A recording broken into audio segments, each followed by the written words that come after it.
Nous sommes de retour en direct dans cette édition du 20 juin 2025 du live de TV Finance, votre émission quotidienne qui s'attache à bien comprendre l'actualité pour en modéliser son impact sur les marchés financiers et éventuellement vous offrir des points d'entrée et de sortie, et notamment sur le CAC 40. Et c'est tout le travail d'Antoine Quesada qui est avec nous tous les vendredis matins. Bonjour Antoine. Bonjour Louis-Antoine. Merci Antoine d'être avec nous ce matin. Antoine Quesada, vous êtes trader formateur et coach chez AQTS.fr. Antoine, il est temps que cette semaine se finisse.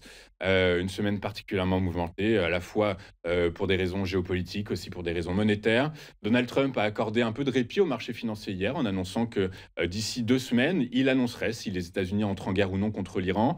Résultat, les marchés financiers poussent un ouf de soulagement ce matin. Est-ce que c'est de nature à remettre en cause la tendance à court, moyen et long terme? Pour l'instant, je dirais que rien n'a vraiment changé d'un point de vue graphique, hein.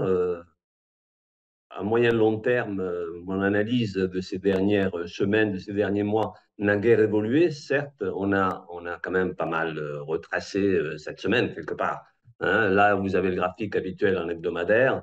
Bon, je vous fais grâce de la divergence haussière classique qui est ici, effectivement, sur une zone haute. Ça n'est pas comme un retournement à la hausse lorsqu'on a fait une grosse baisse. On est déjà très haut. On est tout près d'un gros support. Le gros support du niveau des 50% de retracement de Fibonacci, qui est sur la zone des 7510 points que vous avez là sur votre écran. Alors, que dire pour moi, la tendance, tant qu'on ne casse pas les 7100, alors, pardon, les 7500 points, n'a pas lieu d'être remise en cause sur du moyen long terme. Bien qu'un vrai retournement au sens strict dans la définition de la théorie de dos, pour qu'une tendance se retourne, il faudrait commencer à faire des bas plus bas que les bas précédents. En fait, on en est loin. Il faudrait casser les 7000 points, voire les 6700 points. Donc ça, ça n'est pas du tout d'actualité. Mais effectivement, on a assisté cette semaine, et vous l'avez bien dit, les événements récents ont montré une fragilisation de la tendance. En tout cas, sur le moyen long terme, je réponds à votre question, aucune remise en cause pour l'instant. C'est vrai que j'évoquais la semaine dernière le niveau des 7600 points comme étant déjà un niveau en dessous duquel on pouvait commencer à fragiliser la tendance que l'on va mieux voir sur le graphique en journalier. Donc, je vous propose de passer sur le graphique en journalier. Voilà. J'évoquais les 7600 points comme étant un début de fragilisation. On les a enfoncés hier. On a même clôturé en dessous. On a ouvert tout à l'heure sur cette zone-là. Là, on est exactement à 7588 points, à moins 0,46 points. On a ouvert en légère hausse, soulagé, comme vous le dites, par la décision récente de Donald Trump de se donner du temps avant une intervention.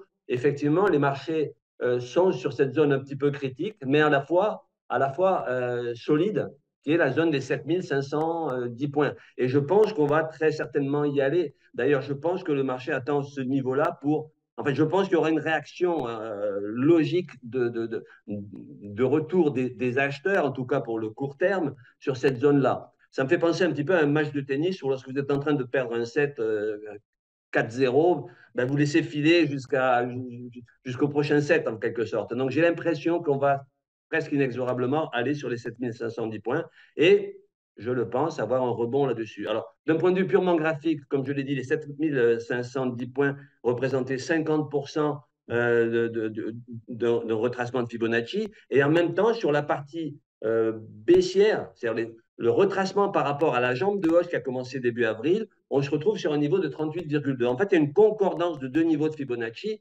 et de cette oblique haussière ici en noir et de cette ligne horizontale rouge qui est un gros support sur lequel, effectivement, vous avez cette conjonction d'éléments. En fait, tout converge sur les 7510 points. Alors, là, on est en train de rebondir un petit peu. Il n'est pas exclu qu'on continue à latéraliser. En tout cas, pour moi, il n'y a pas de remise en cause pour le moment de la tendance de fond haussière. Alors, certes, à court terme, on est légèrement baissier, on est en pente douce, hein, avec cette latéralisation qui est plutôt baissière. Mais je dirais qu'il suffirait d'une bonne nouvelle pour que ça reparte assez puissamment à la hausse.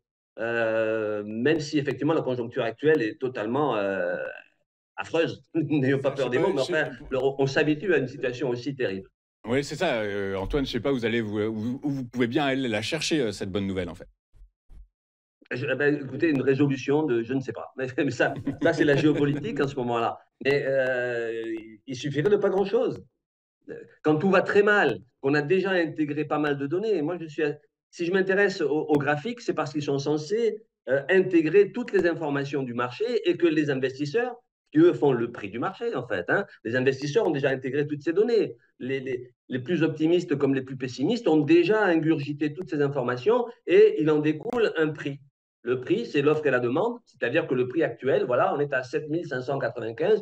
Pourquoi est-ce que depuis, par rapport à la clôture d'hier, pourquoi est-ce qu'on remonte un petit peu aujourd'hui? Vous voyez pourquoi? Où est la bonne nouvelle? Effectivement, parce qu'on a retardé la décision d'intervenir ou pas. Vous voyez que le marché se nourrit de psychologie. Alors la bonne nouvelle, moi je ne vais pas l'inventer, mais quand tout va très mal, une bonne nouvelle, Alors, il y la a moindre effectivement chose positive apparaît comme une bonne nouvelle. il y a effectivement un front guerrier, un front de guerre qu'on oublie un peu, qu'on met de côté un peu ces derniers temps, c'est la guerre commerciale. Selon, alors, pas mal de lectures, alors j'ai un peu lu ce matin, etc. Ce que j'ai cru retenir, c'est que, alors, pour certains analystes, le délai de 2 semaines accordé par Trump, eh bien, c'est notamment parce que l'administration Trump a adressé des propositions de négociation à ses principaux partenaires clés dans le cadre de la guerre commerciale, et que par ailleurs, ce délai de 15 jours permettrait notamment, et c'est ce qu'espèrent les États-Unis, ça devrait permettre à Téhéran de prendre le temps et de réfléchir à un retour à la table des négociations. Donc voilà, c'est plutôt effectivement cette bonne nouvelle pourrait venir à la fois du front géopolitique avec donc cette venue de Téhéran à la table des négociations, 15 jours, c'est très court, et également, donc je l'oublie, la guerre tarifaire, on l'oublie, je veux dire, la guerre tarifaire, puisque il semblerait que Donald Trump souhaite justement avancer dans le cadre de ces négociations et que l'administration a envoyé des propositions à ses partenaires clés pour essayer de démêler tout cela. Voilà, donc voilà, les Oui, bonnes parce que nouvelles sont en attente, elles sont là, mais on ne les voit pas encore réellement présentes. Mais je crois aussi que les marchés ont fini par comprendre un petit peu la psychologie de Donald Trump et on voit très bien qu'en fait, il va rarement au bout de ses décisions extrêmes. En fait, il y a toujours un recul et personne ne croit qu'il interviendra dans ce conflit militaire, puisqu'en fait, il s'est toujours engagé à ne pas amener les États-Unis sur ce terrain-là. Donc, il gagne du temps et ce temps, effectivement, est propice à des négociations certainement dont on ne sait rien pour le moment, mais qui se font certainement en sous-main. C'est le rôle de la diplomatie. Et donc, oui, il y a toutes les raisons de penser que, oui, moi, je pense que qu'une bonne nouvelle de ce côté-là, en tout cas une moins mauvaise, je ne vois pas laquelle pourrait être pire que ce qui se passe en ce moment, donnera de l'oxygène au marché et à ce moment-là, on aura un rebond. Cela dit, je peux me tromper, hein, voilà, il faut être très, très humble dans des analyses. Moi, encore une fois, ce sont les graphiques, mais les graphiques, ça n'est pas juste un dessin. Vous en avez un derrière moi, lui, Donc c'est un dessin, c'est un tableau, ça, c'était effectivement. Mais un graphique, c'est la traduction du comportement des investisseurs et donc de la psychologie qui en découle.